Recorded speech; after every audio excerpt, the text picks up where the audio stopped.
says it's preparing the live stream. Yeah, I see the content of this meeting is being sent to a third party. Okay.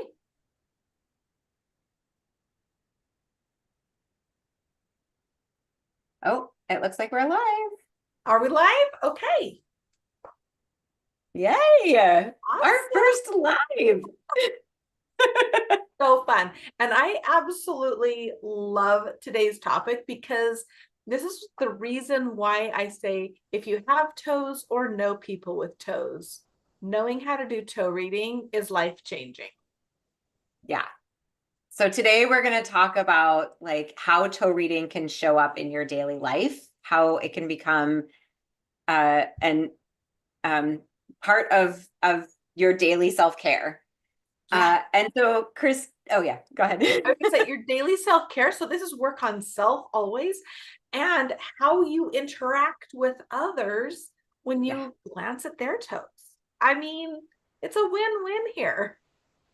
Especially like we said last week, like as a yoga teacher, I look at a lot of toes, and and I teach, as you know, children. So they don't always have the language or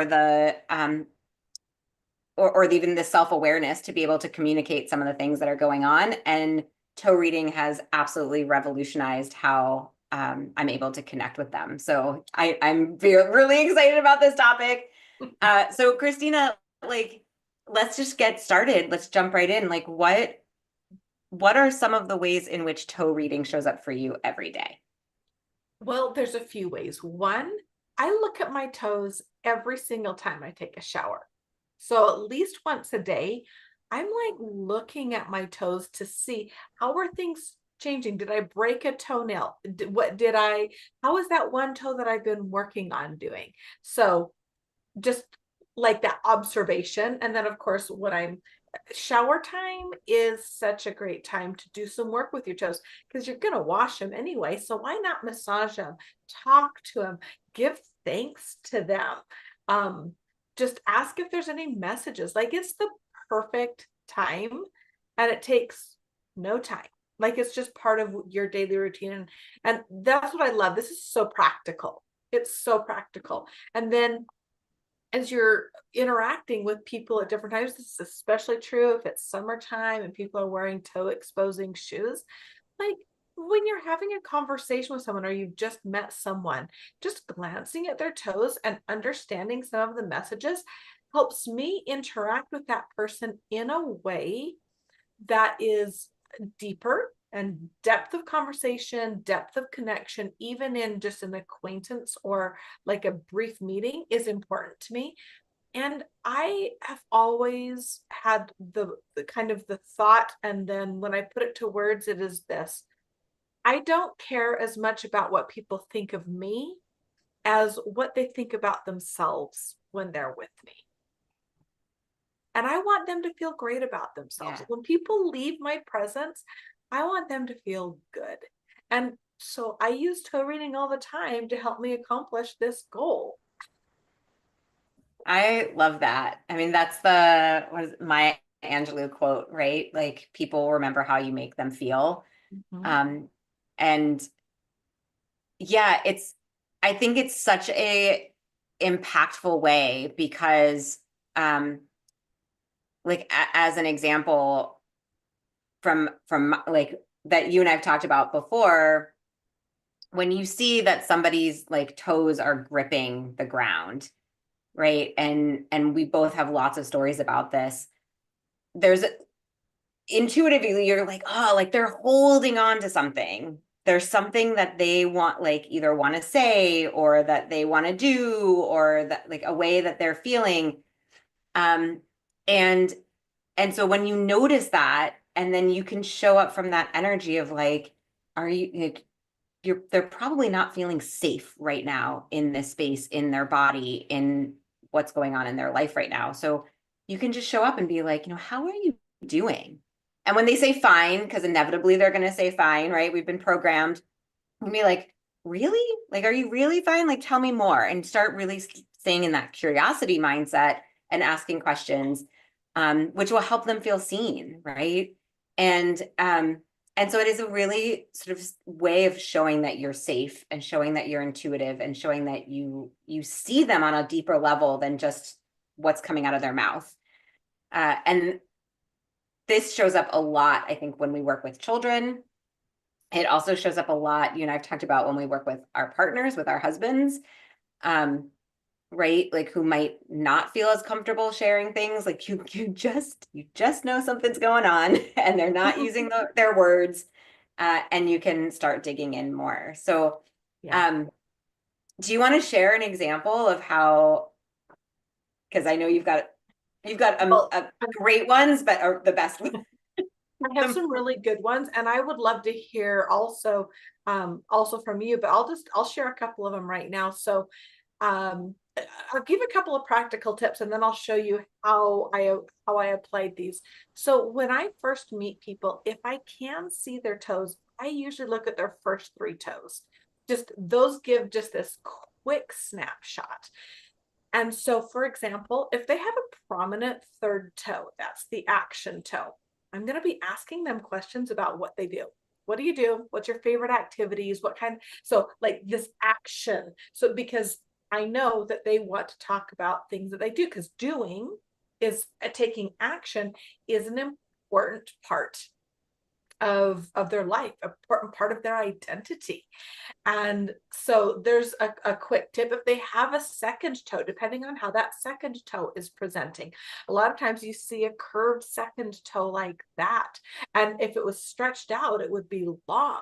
These are people who have a lot to say, but they probably haven't felt safe, like you were talking about earlier, that they haven't been seen or heard, they've been criticized, so they're afraid. So giving them this beautiful space to fully express and feel non-judged, a space, asking them questions and letting them really do a lot of talking, and then just holding space for whatever comes out, whatever ideas, whatever philosophy, and also just being aware that because of that protective nature, they might need a little bit more question asking, a little bit more invitation to share. So just knowing that they might start out with very short answers, but if they've got that long second toe, they've got something to say, and they just need a little bit of invitation and safety to say it.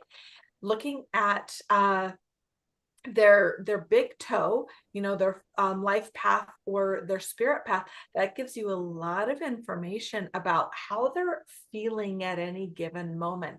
So how is the nail? How is the bend of that foot? What's the spacing between the first and second toe? So based on that, if somebody is not that happy in their life path, they're a little bit off, or are they really intuitive, very much up in there? Do they want to like be up in the clouds and talk to you? So like you can tell so many things by looking at people's toes in their conversation. This is just practical, like looking down, just knowing, trusting your intuition and going from that. And so just a couple of experiences. I'll share two of them. One of them, I have four children, and when they were all fairly young, so we didn't go anyplace quietly. It was always a little bit of a circus, and they're very creative children. And we were crossing like a square, a big plaza area, and this woman comes up to us. And like this was a random act of unkindness.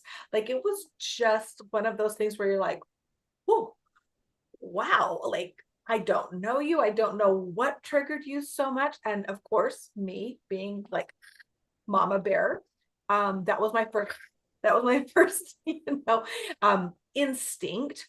But I stopped and I looked down at her toes because this was summertime. And oh, the stories these toes probably had to tell. Like this woman had clearly had a very, very rough life. And just looking at her toes, don't get me wrong, I was, feeling very protective. I was feeling angry. because like this is just not my world. But I had compassion. And just by looking down at her toes, I was able to just gather up my kids and walk away. Like I knew I didn't want to engage. That was a no-win. And I was close enough to the edge that I could have easily like let my little sharp tongue come out. But just seeing that, and I've been so grateful that like that didn't escalate, like just walked away. And you know, she can go and live her life, and maybe there's somebody else who you know, could help guide her at some time, but it wasn't me. But I also didn't need to engage. And most importantly, I felt compassion. And when you can feel compassion in that moment of anger, imagine our world if we could feel compassion when we feel anger. Anger isn't a bad experience, or excuse me, isn't a bad emotion. It's an emotion. And sometimes when we react from that, then it can get kind of ugly. And so I use that example a lot. So many good ways to practice this. One other one, when I was teaching school, and I had a student who had a very unique presentation of toes, and I kept not seeing what I thought would be the presentation of this toe. And so I was like, okay, well, you know, getting curious. Well, I wonder how this is showing up. I'll be honest, there was one point where I was like, okay, I've never seen this not be true before, but could this be an exception? Like, I was very puzzled by this presentation. And then it was a very sudden bringing to light of this presentation of the toes. And it was like I'd had, honestly, at that point, a few years of warning, so to speak, because it was an unhealthy presentation, of warning about this. So when it happened, I was like, I mean, again, don't get me wrong, like it didn't feel good, but I was like, okay, like there wasn't so out of the blue that then you're like stunned. It was like, and there it is. Okay. In my mind, I'm thinking, I'm hoping that you can learn to navigate this. I didn't talk about toe reading with her because it was out of the context, but navigate this and continue to normally function at a high level. And then when you come around, then this is going to take care of itself. But again, I was really glad I wasn't taken by surprise, because it was the kind of a situation that could have frozen me. Like I could have, my survival response could have been freezing. And instead it was a surprise. And then, okay. And now we just move forward. So there's a I couple of love that. practical examples. One of what to do, like looking at the toes and understanding those energies. And two, just ways that I have applied them. I would love to Yeah. hear some of your stories, Marissa. I know you've been in the toe reading world less time than me, but I Yeah. know that you have practiced this from day one. Yeah. And I love what you're saying, because I think, you know, whether it's about yourself when you're looking at your toes in the shower or massaging them at the end of the day, or you're looking at somebody else's, like you said, just being able to show up with that energy of compassion, and to like have a visual uh like representation of what you're feeling compassionate towards. It takes it really does take, because I agree with you, like, you know, I to me, anger is an emotion that shows up when your values have been crossed, right? When the guardrails are, you know, you've gone off out of the safety of the guardrails. And so to be able to have that compassion, and then to be able to be curious about, okay, from this place of compassion, how do I resolve this situation? Um, and so for me, uh, I'll share two as well. So one of my with myself, I wish I had had toe reading under my belt when I got married, because, and you and I've talked about this, I lost a toenail the day before I got married, and I think, and it was my big toenail, so it's spirit path, right? Um, and I think through the lens of talking to you and understanding you, at the time I was just like, oh my God, like, am I going to be able to fit in my shoes? And like, this is there, right? Like you go, like the bridezilla comes out of like, panic, cold, like cold feet. There's a reason we talk about cold feet. And to have that compassion and understanding of like something was changing in my life path. Like I was getting married. I was leaving that single life behind. Like I could have absolutely interpreted it as maybe this is not the right step for me to take. But the other, from talking to you, like the other more compassionate and what I know to be true in reflecting on it was just that sense of transition and with every change there is some form of loss. And in that case, it was literally losing a toenail, of saying you've left this old life behind and you're about to step forward into this new version of yourself as a partner to somebody else. So that Love was that a story. really big one, profound. And then the funny one, this is a, we've, you know, like I have two boys, they're 17 and 14 as we're recording this. And so, I plant seeds, but it also is still in that phase where like they roll their eyes and there's like, there's mom doing her crazy toe reading thing again. Um, but just a couple of weeks ago, the younger one was at a sports tournament, and I showed up and he saw me and he was like, Mom. And he does not talk to me. Like he's in sports mode, right? And he's like, Mom. And I went over to the fence and he was like, my toe really hurts. And I was like, really? Like which toe? We kind of with the like, like the seed is sprouting. But I was like, which toe? And it was his big toe, his second toe, um, on his left foot, which is the internal self-talk. And, and so I said, like, I was like, oh, that's really, really, really curious. Like, what is it telling you? Like, what thoughts are coming on through your head right now? And he was like, I'm so tired and I just want to go home and I want this to be over. And like, to the point that you were saying, right? He's a talker. So it's just asking the question to give him permission to open up. His second toes are longer than his other toes. And so it just came out like he had been there for 8 hours. He had reached his limit of being around other people, of taking in that energy. He was physically exhausted, mentally exhausted, and he just needed somebody to like express that to, because he wasn't going to tell his coach. It's like the last thing you can do. Um, and so, I was like, I totally get that, bud. Like it's 4:30. I think you have about a half hour left. And then my husband and I went for a walk and we came back 20 minutes later thinking there'd be 10 minutes left and they had finished practice early.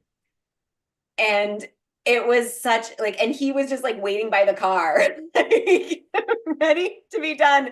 And it was just like, wow, right? Like like his coach didn't hear him. We live in France, so he spoke to me in English. His coach was on the other side of the field, but wouldn't have really understood what he was saying anyway. And the universe was like, okay, like you're not the only one who's tired. I think all the kids are tired. The coach is tired. Like practice done, tournament done, 15 minutes early.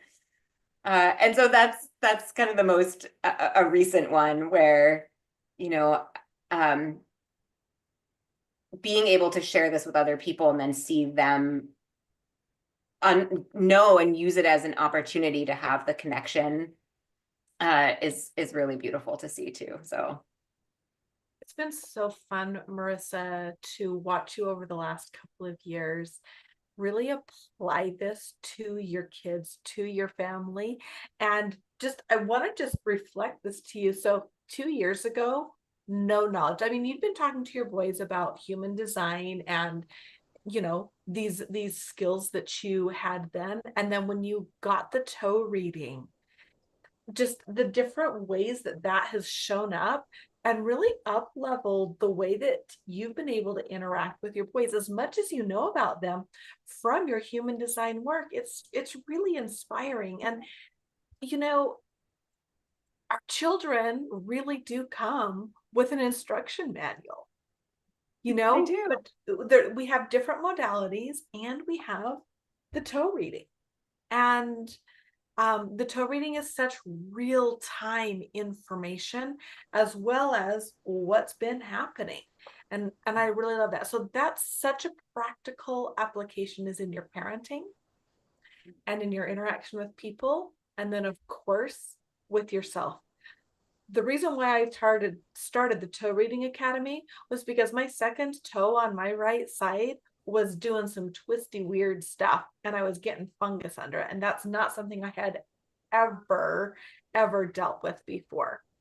And so as I played with this toe, you know, and twisted it and was talking to it and like putting essential oils on it for the, you know, the fungus and everything, it really came in strong.